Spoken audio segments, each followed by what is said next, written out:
Hi, my name is Nick, and I have been an avid Halo player since the days of Halo 2. As we all know, Halo 4 has been out for over a month now, and I just recently finished the legendary run-through for the campaign. No, it was not my first time through it. I could never do that. I've always started out any Halo campaign on the normal difficulty, so that way I can get a feel for the gameplay and the story. Once I do so, then I just go right into legendary. That is just the way I've always done it. My very first run through of the campaign, I felt as if it was very intense with the introductions of the Prometheans. Before I begin, I will warn that I will be discussing the contents of the campaign, so for those of you who have yet to complete it, spoiler alert. As for the story, I saw Cortana dying from the very start. Other than that, I was satisfied with the story. Like all other Halo stories, it takes me a while to really digest it and get a real honest opinion. I'm not to that point yet with Halo 4. I still find Halo 3's story to be the best so far, with bringing everything full circle at the time. As for the gameplay, I do like that sprint is a core function now. Also, I find 343 Industries' adjustment to armor abilities satisfying. The Return of the Covenant was a plus, and you knew what to expect once you encountered them. Now with the Prometheans, it took me some time to get a feel for how they really interacted with you. I felt as if they were overwhelming when I did my first run through, but when I went back on Legendary, I knew from past experience that I needed to take my time and keep a distance. Doing so, plus having some more time encountering the Prometheans, I felt as if they were rather repetitive and had to do the same thing every time to kill them. Obviously, it was going to take more time to get through just in general with Legendary difficulty, but I felt the pace of the campaign was fairly smooth with one exception, the mission Reclaimer.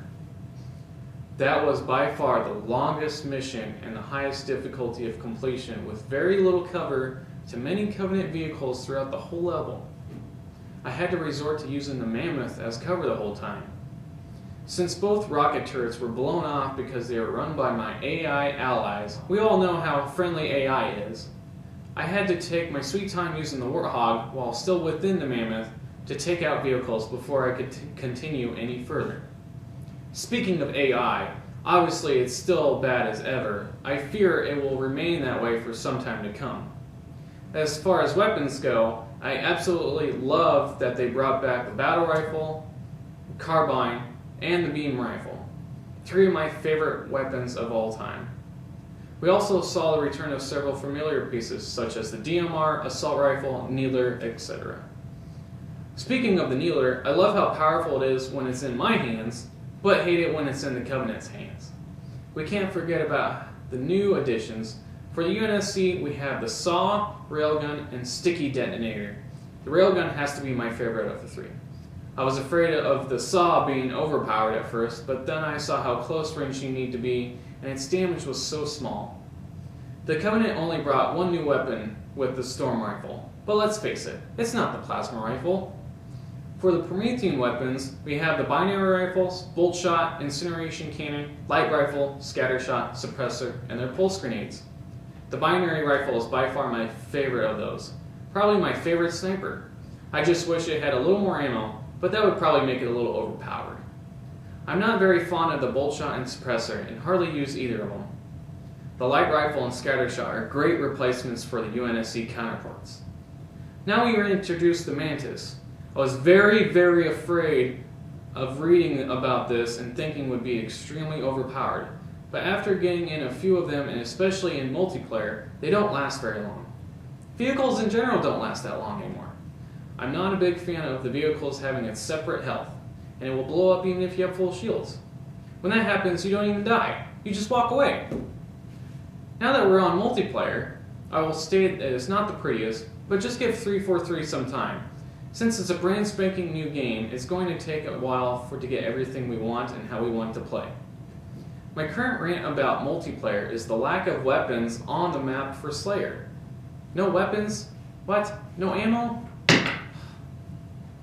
There are several things that can be done to the Flood game type, especially since it's being one of my favorite game types of all time.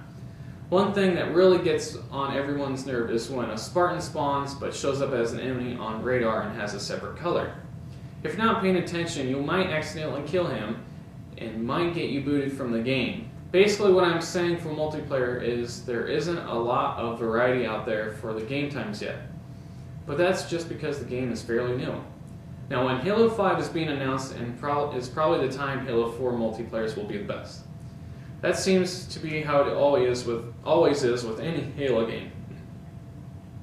Armor in this game is absolutely hideous, in my opinion anyways, with a few exceptions. Since I just completed the Legendary campaign, I am now rocking the Mark 6 armor. Before I just unlocked the Operator helmet, which those two were the main ones I was shooting for anyways. It's funny to say how we all thought something like EOD and Scout were ugly as hell in Halo 3, but are pretty awesome in Halo 4. I could really care less about this leveling up system that has been in place since Reach. However, 343 has mentioned possibly bringing a 0 to 50 rank system sometime in the future. As long as it's not like Arena from Reach, I will be pumped for that. Halo 2 and Halo 3 had great ranking systems, and I don't understand why people think 0 to 50 levels is a bad idea. Maybe they weren't even good enough to get past 20. Well, that's pretty much my overall thoughts and opinions on 343 Industries' take on the Halo universe. But now I have one question is, what's going to happen to Halo 5? And will it come out in 3 years? How long is it going to take before Microsoft even announces a new system? If it's going to take more than 3 years for a new system to come out, will 343 wait for that system to put Halo 5 on? Would you think that they would be working very closely to come up with a brand new console, especially if they want to release Halo 5 as a launch title? But only time will tell. Later, guys.